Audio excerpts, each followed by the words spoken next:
we thought that as we're in the studio today, that we would have a discussion about the amazing life and the relationship of Steve and Brian Wilson, seeing as he's so much in our thoughts at the moment. It was Steve's 50th anniversary in the industry, which is an incredible achievement, and we were celebrating it at the Liverpool Philharmonic, and Steve was telling us some stories about his time with the Beach Boys, recording the 1985 album The Beach Boys. So I thought that we should start with asking Steve some questions about how it was to work with the Beach Boys, how it was to work with Brian Wilson, and all these other questions that are going to come to mind in this conversation. So how did you come to meet the Beach Boys? Well, I'd met Bruce Johnson in the late 70s when he was producing Sailor. I think it's worth remembering the timeline that the Beach Boys were in a bit of a hiatus in the sort of mid to late 70s. And Bruce had had quite the achievement with the song I Write the Songs, which was a Grammy-winning song, and became an in-demand producer. So he was scheduled to produce Sailor album, which was at CBS Studios, where at the time I was an assistant engineer. And he very soon thought that I should be promoted to assistant on the sessions, and so I worked with him on those sessions. When we finished the Sailor album, he said, come to Los Angeles and work with me on some of my projects. I went to Los Angeles for a few weeks and worked in a couple of different studios. Cut to years later, I then had the success with Culture Club, and at that time Culture Club were #1 album, #1 single around the world.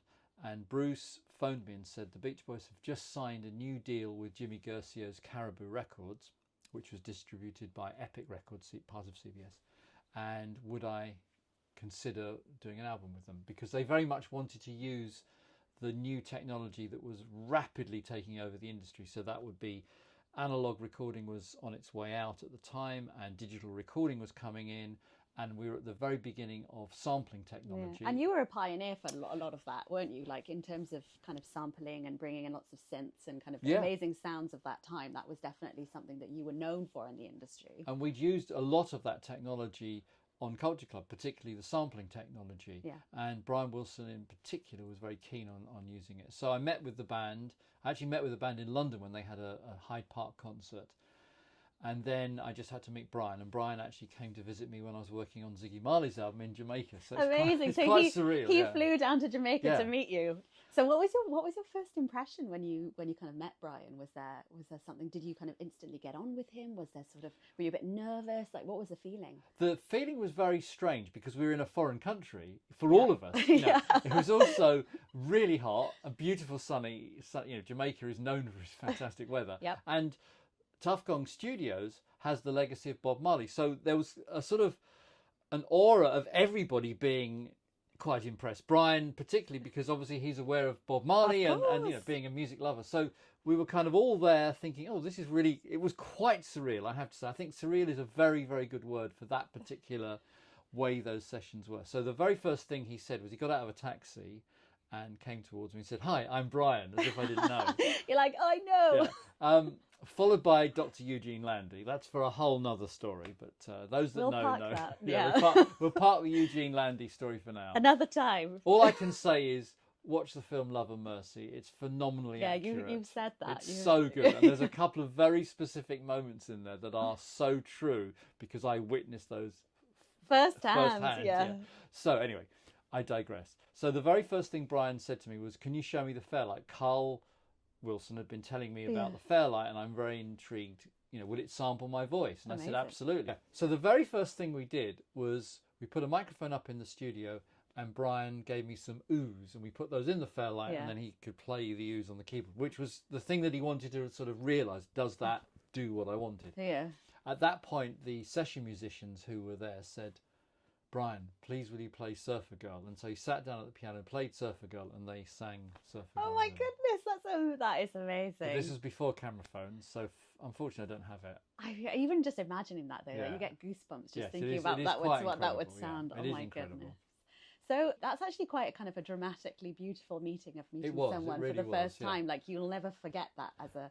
And particularly being in Jamaica, because my mind was in the Ziggy Marley mind. I was very absorbed by this fantastic reggae music, and also the musicians that were in the studio were just fantastic. Yeah. So I had sort of that mindset. So for Brian to come in was really quite, as I said, surreal. Yeah. So you were in Jamaica, and then did you go Was it the project straight after this, time in Yes. Jamaica? Were you going straight into recording the album, or was there, a little interlude? What was the process? We decided to split the sessions between London and Los Angeles. Okay. So Brian came over initially, and we sort of mapped out some song ideas, and he had a bunch of demos, and the band themselves submitted demos. So it was like a sort of exploration set of sessions, and also again showing him in more detail some of the options of the equipment that I had, so different drum machines, different synthesizers.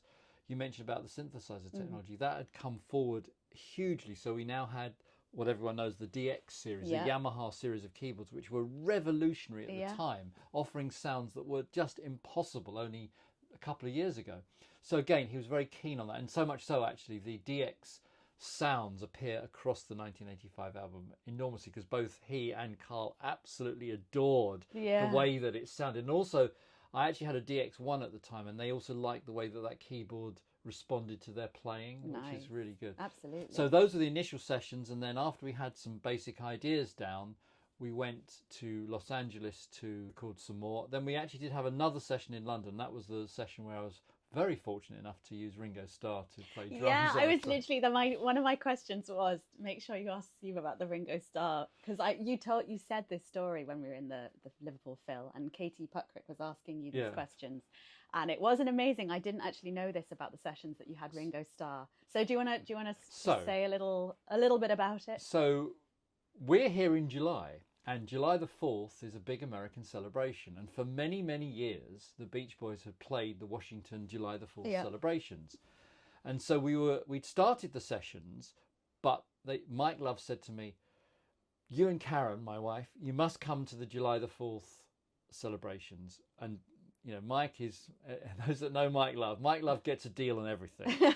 So Mike Love managed to comp myself and Karen and Ringo Starr and Barbara Buck tickets on Concorde to fly out to Washington. And in those days, that was a 3-hour journey. So it meant we left London, flew out to Washington. Oh my goodness. Did the gig, stayed over, and got the flight the next day.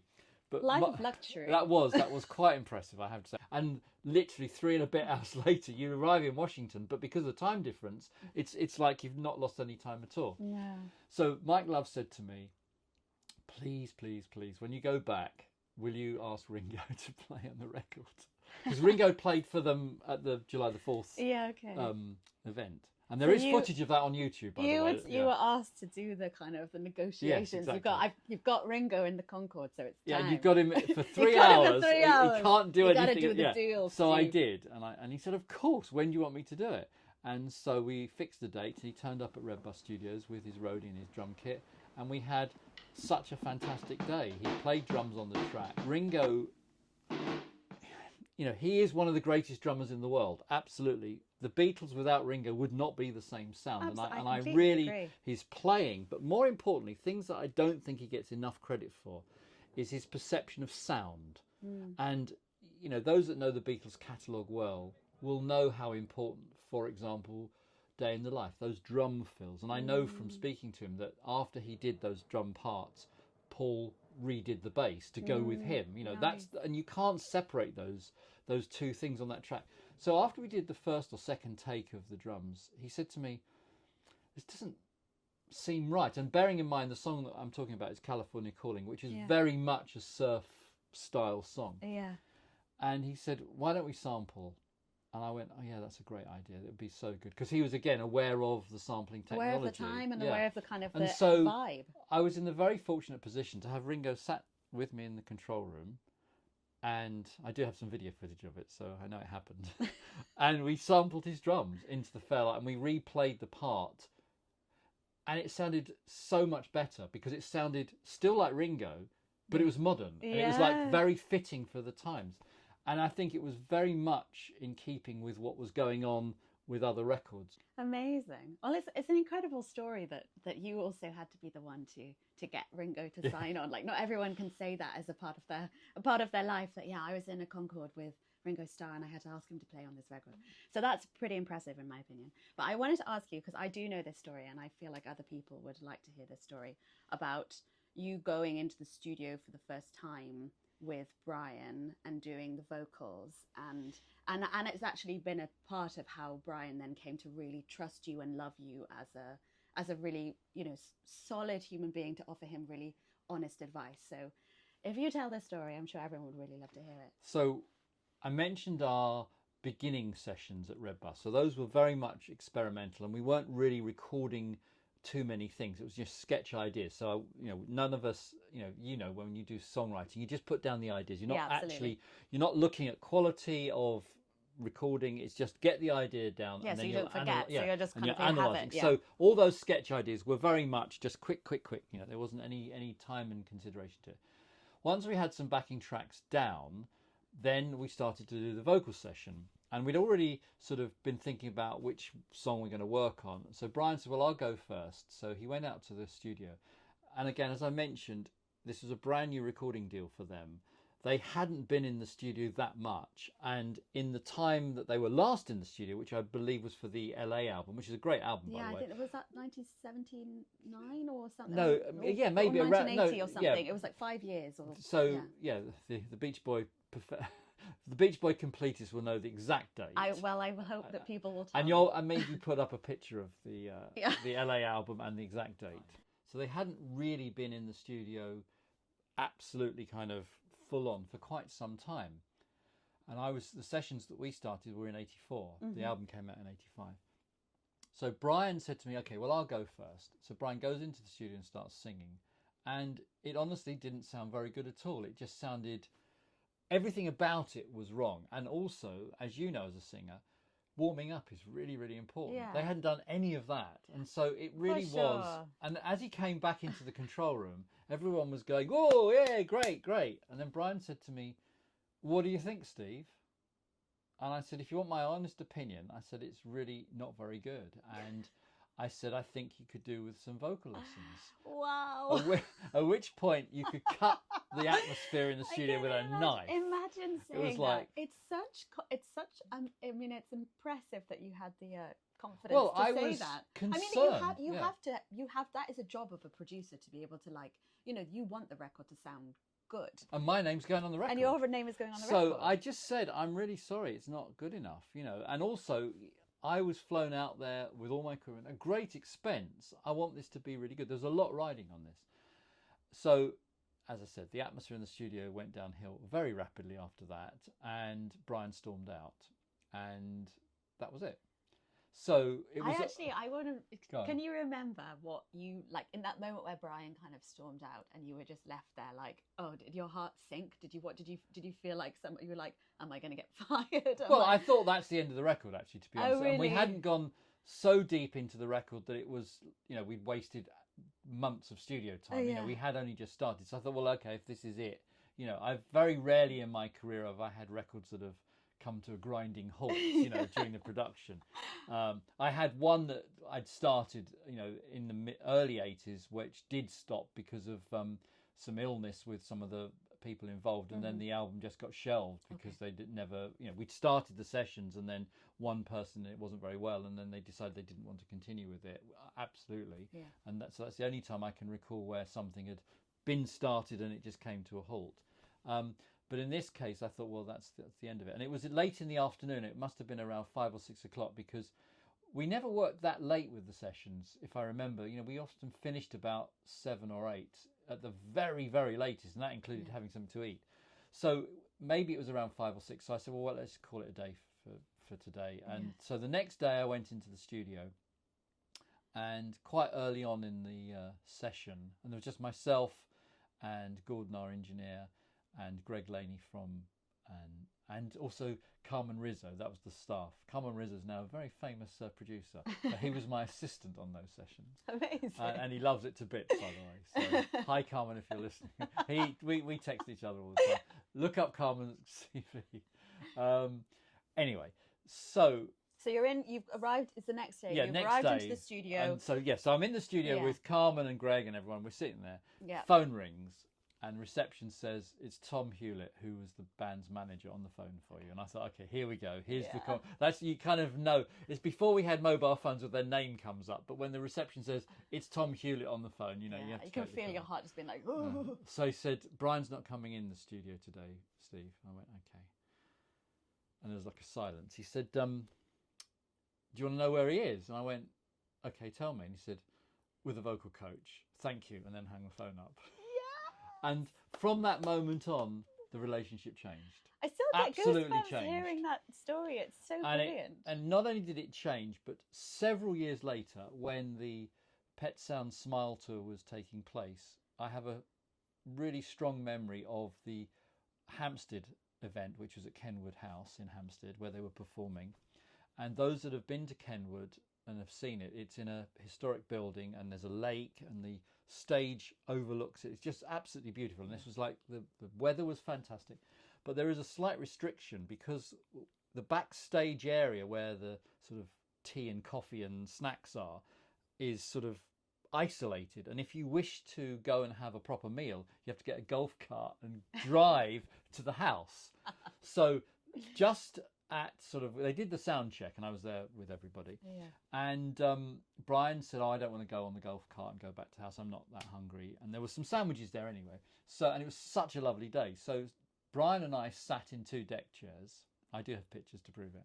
Anyway, we sat in these 2 deck chairs just chatting. You know, he was in such great spirits because the Smile and Pet Sounds tour was incredibly successful. The love and the reviews, you know, that was probably almost his second win, the highlight of that period of his life. He was in a very, very good place. The reviews were just fantastic, and anyone that saw it will testify it was breathtaking on every level, sonically, performance, etc., etc. So he's in a good place, and I remember exactly when it was. It was the weekend of Glastonbury, because my 2 daughters had gone to Glastonbury, and Brian said to me, where are your girls? And I said, they're at Glastonbury. And he said, oh, let's ring them. And that was mobile phone time then. He said, let's ring them and see if we can get them. But unfortunately, there was no phone signal there, and so it was really frustrating. So that was a bit disappointing. Anyway, he said to me, by the way, he said, when we do the set, it's in 2 parts, and those that saw it would remember. The first half is Smile or Pet Sounds, depending on which they were seeing, and then the second half was the greatest hits. He said, when we come off, because they all needed a kind of drink and a break, when they come off, he said to me, Steve, stand by the side of the stage. When I come off, I'm going to come straight over to you, and I want you to tell me what you thought of my vocals. Now, as it turned out, it was phenomenal. So actually, I was able to say to him, Brian, it was honestly genuinely fantastic. But isn't that sweet that he wanted my opinion? It's amazing that he really. And that was many years later. Yeah, that he kind of that's actually stayed with him. I mean, it's important. Like, I'm sure he was very used to people kind of fawning over him and telling him that he could, which he was. He was amazing. He was a genius. He was an incredible songwriter, incredible singer. But actually, you do need people around you to say, like, hey, you can do better. And especially with voices, because it's a muscle, you have to work it, and if you're not working it for a long period of time, it does take a while to warm up. But I think what he realised in that moment, it was producer to producer. Yeah, I think that was the difference, and I think that's what stayed with him. And I learnt very recently, a dear friend of mine who also knew Carl and Brian well, said to me, he sent me an email, you know, with Brian's passing, and he just said, I do remember Carl saying to me that Brian trusted you. You were one of the few people that he really trusted. And I thought that was a very moving thing. I know, moving thing for my friend to say to me, but also the fact that Carl had said that, because I had a great relationship with Carl as well. I wanted to ask you, because I know there's obviously, it makes sense, but there's so much recently that's been in the media and the news about how much Brian Wilson was a genius. And, you know, he's been seen as, you know, someone who's, you know, a great pillar of the music industry. And I mean, it makes sense. Like, the songs that he's written are truly beautiful and amazing. But I wanted to know, as someone who's kind of known him and as someone who's also, you know, in the music industry, who's a producer, who's a writer, like, why do you think he was such a genius? Like, was there something, can you think of something that really, you know, puts words to it, or is it just something that's invisible? I think it was a time and a place. And I think that when he was born, it was just as the Second World War was sort of raging. It was 1942 he was born. And so as the war finished, he would have been aware of the big band sound, the jazz sound that was emerging, Yeah, absolutely. and how vocalists were beginning to be brought into the big band sound. Oh, And that really was quite a change of music. I know this from my own parents, how, you know, those post-war, this is before rock and roll, that period, post-Second World War, where the big band big sound band jazz, gave way to the crooners, Bing Crosby, Frank Sinatra, Nat King Cole, Dean yeah, Martin. because it was the orchestra featuring an artist, Correct. wasn't it? Featuring And a then, vocalist. and they sometimes had, you know, the famous vocals like the Andrews Sisters, those course. great harmonies. But then those groups then morphed into the beginnings of the very early rock and roll. I think most people think rock and roll started around 55, but then you've got the very early pioneers. Then, of course, we have Elvis Presley, Crickets, all those things. But Brian was drawn to bands or artists like the Four Freshmen that were harmony groups, and they were very popular on television at the time, you know, in America. So I'm the same. You know, the stuff that I listened to when I was very young has had a profound impact on me absolutely. in the way that I work. And I think that's true of any generation. So I think that those early recordings that Brian heard had a profound impact on what his ears balanced or what he loved, because it is the same for me, and I've spoken to other music producers, and it is the same. Whatever generation you are, whatever music you listen to at a very early, it's almost like a duck being imprinted from his parent. You know, people, if a human raises a duck or duckling, the duckling thinks it's a human, yes. And I think that the music you listen to in your very, very early years acts as a sort of imprint on you. And I think there's certain things about it, certain frequencies, certain harmonies that do have an impact. And I think Brian was able to capture a mood of the time, just as the Beatles did in the 60s, and the same way that the Motown producers captured a time. And it's really interesting how Brian Wilson was born in 42, Lamont Dozier was same year, and Paul McCartney. Three incredible songwriters that have been soundtracks. I feel like they are soundtracks for so many people's lives, and you know, also so many generations as well, which is incredible. So thank you, Steve. I feel like hopefully everyone's really enjoyed that. I get the joy, the benefit, and it makes me so happy that when I'm in the studio, I get to ask Steve loads of questions about his life and about various other stories that he has from his very, very colourful existence. So it makes me happy that we can share some of these stories with you on Patreon. So I hope you enjoyed. If everybody in the USA could come with us to California.